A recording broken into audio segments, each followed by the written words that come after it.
साँचो परिवर्तनको उदाहरण धरानका उकाली ओह्रालीदेखि गल्लीसम्म जहाँको विकासको चर्चा केवल कागजमा सीमित हुन्थ्यो, आज त्यहाँ हर्क साङपाङले आफै बेल्चा चलाएर मसीको मात्र होइन पसिनाको छाप छोडेका छन्। गर्यो भने के सम्भव छैन भन्ने कुरालाई धरानका मेयर हर्क साङपाङले देखाइदिएका छन्। परिवर्तन भाषणले होइन कामले देखाउनुपर्छ भन्दै प्रमाणित गरेका छन्। साँचो देशप्रेम, साँचो नेतृत्व र साँच्चै विकास कसरी हुन्छ भन्ने कुरा देशका सम्पूर्ण जनताहरूलाई धरानमा विकास गरेर देखाइदिएका छन्। करोडौंको गाडी चढ्नु होइन, सार्वजनिक सेवामा सरम पसिना बगाउनु, गाउँका ती उकाली ओह्राली पाखाहरूदेखि सहरका गल्लीसम्म उहाँ आफै मसी लगाएर मात्र होइन, घैँटी बेल्चा चलाएर पसिना बगाएर काम गरेर साँच्चै धरानलाई विकसित जिल्ला बनाएर देखाउनु भएको छ। लाखौंको लुगा लगाएर करोडौंको गाडी चढेर मात्र देश नबन्दो रहेछ।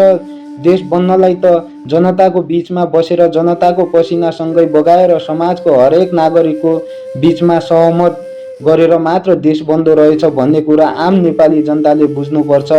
गाउँ सहरका जनतासँगै विदेशी नेपाली नागरिकले समेत हर्क साङपाङलाई श्रमदान गरेर साथ दिएका छन्, किनभने नेतृत्वले नै हातमा काम लिएपछि जनता पनि सँगै हिँड्न तयार हुँदा रहेछन् भन्ने कुरा प्रमाणित गरेको छ। धरानको खानेपानी समस्यालाई समाधान गर्न मेयर साङपाङले कोकाहा नदीबाट 42 किलोमिटर टाढाबाट पानी ल्याउने अभियान सञ्चालन गरे, जसमा 98 दिन श्रमदान गरेको थियो। यो अभियानमा 5000 भन्दा बढी मानिसहरूको सहभागिता रहेको थियो। मेयर साङपाङले धरानमा श्रम संस्कृतिको गार्डन निर्माण गरेका छन्, जसमा उनले स्वयं श्रमदान गरेर नेतृत्व गरेका छन्। यो गार्डन धरानको इतिहास र संस्कृति बनाएका छन्। मेयर साङपाङको योगदानलाई वर्ल्ड बुक अफ रेकर्ड लन्डनले मान्यता दिएको छ। उनीले सामाजिक कार्यमा योगदान पुर्याएको र श्रम संस्कृतिको प्रवर्धन गरेको भन्दै सम्मानित भएका थिए। मेयर हर्क साङपाङले देखाएको साँचो परिवर्तन श्रम र समर्पणले सम्भव छ भन्ने कुरालाई हरेक जिल्लापालिकाका नगरले बुझ्नुपर्छ। उनीले धरानमा श्रम संस्कृतिको गार्डन निर्माण गरेर खानेपानी समस्या समाधान गरेर र अन्तर्राष्ट्रिय स्तरमा मान्यता प्राप्त गरेर साँचो नेतृत्वको उदाहरण प्रस्तुति गरेका छन्।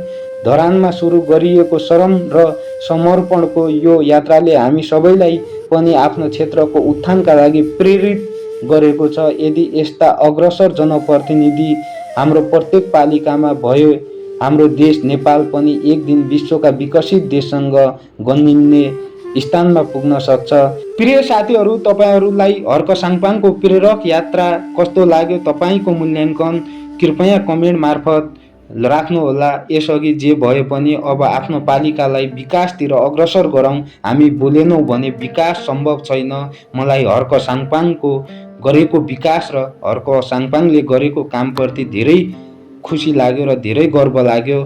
बधाईका पात्र हुनुहुन्छ भन्दै तपाईहरूलाई कस्तो लाग्यो? हस्त, धन्यवाद।